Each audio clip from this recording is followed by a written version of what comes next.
Welcome to Dissertation Discourse, where learning obscure expectations can be fun. We will discuss strategies and techniques in the world of academia.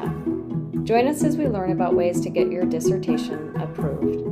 Our guests include expert faculty reviewers, mentors, writing experts, and even students who have survived the process. I believe that learning should be easy to understand and fun. That's why I've created a podcast that's both informative and entertaining. This is Dr. Catherine Van Osselt, and I've mentored many doctoral students successfully through the dissertation process. What I've discovered from my years of helping learners get through this is that honestly, a lot of it, there is no way to learn this information without going through the process. So it's my goal that I can just keep sharing tips and strategies and techniques to make the process go as smoothly as possible. On today's episode, we're going to discuss anthropomorphisms. Actually, it's just me today. I have looked for good resources on anthropomorphisms and have not come across many. I believe that after I talk to you about anthropomorphisms, you will never read research the same way again, and hopefully you will never write it improperly.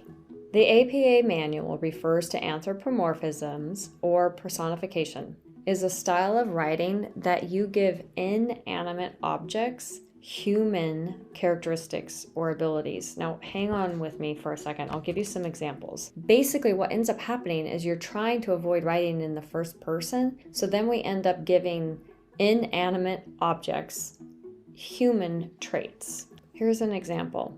The study concluded. That would be incorrect. The researcher concluded. Can you hear the difference? A study cannot conclude, but humans can conclude. We can be tempted to use anthropomorphism and write things like the data suggested or the study investigated. Remember that data and studies are a lot of things, but they can't have the power to suggest or investigate. Here's some examples that I think will help you understand. The paper discusses. The theory posits.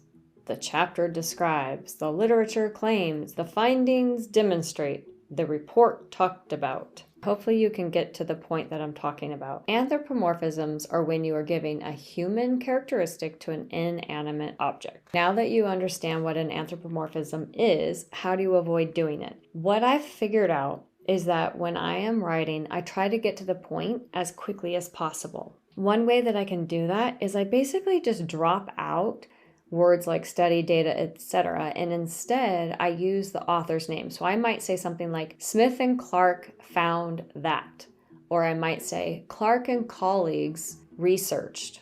Or I might just cite the work itself and provide the results. So hopefully that helps you tease through anthropomorphisms because, until you really do this process, it's kind of hard to learn how not to do them. And I will tell you a little honest cheat is that sometimes if the sentence becomes too convoluted, I just let it go. I know that I'm using anthropomorphisms, but my brain is tired or fuzzy or I just can't figure it out. So sometimes I'll just leave it and hope that the reader gives me a little grace. However, for the most part, I try not to use them. Okay, now that you know what anthropomorphisms are, let me know if you agree that you will never read or write research the same way. Leave a comment if this was a helpful review and give me your tips.